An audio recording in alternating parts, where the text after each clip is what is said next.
Тръгваме по пътя на яйцето, към големите птицеферми.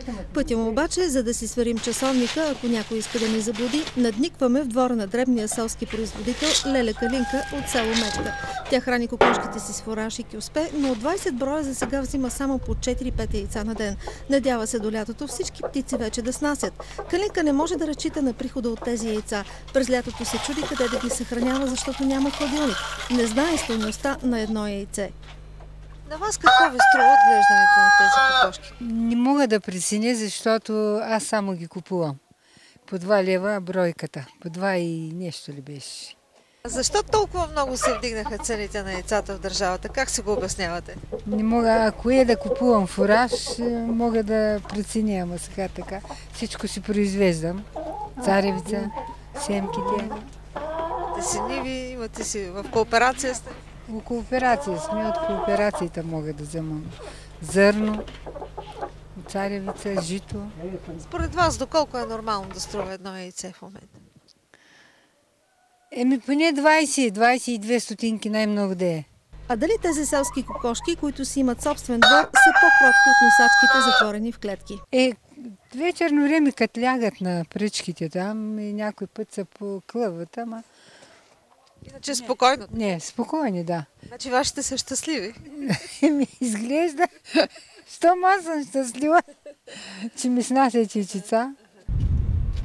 Това е прогнозната цена на Калинка и тя е твърде приблизителна. Само на 20 метра от нейния дом обаче е селският магазин, в който миналата седмица дошли хора с оферта 40 стотинки за яйце.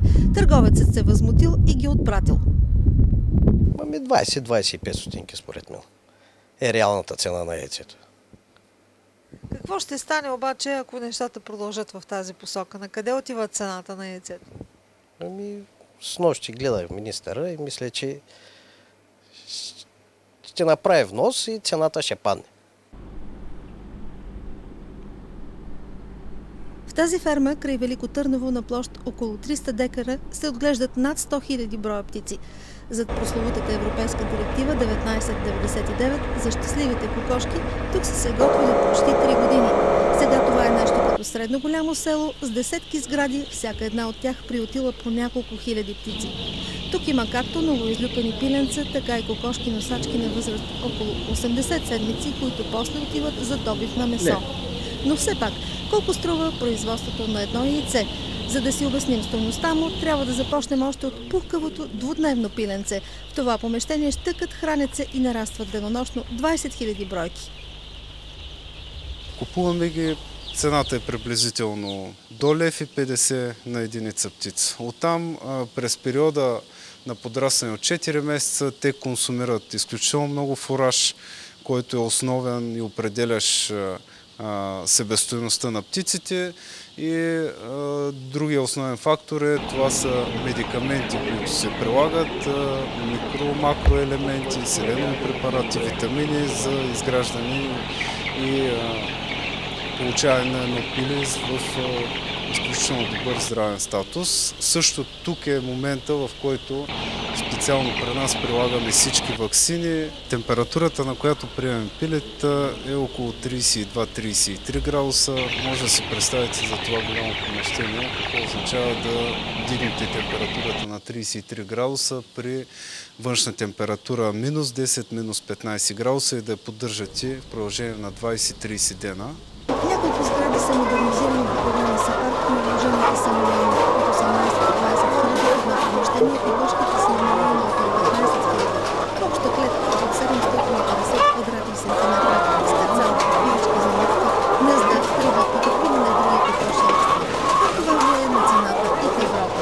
Цената на яйцата в европейско ниво е коренно различна от това, което беше миналата година преди влизането на директива 1999 в сила. Директивата ли всъщност накара цените на яйцата да изкочат?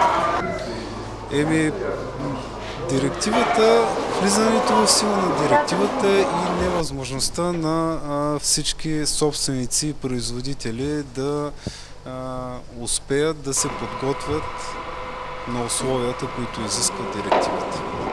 Производителят, поне този, който ние посетихме, защитава цената си с солидни доводи на всеки етап от производството.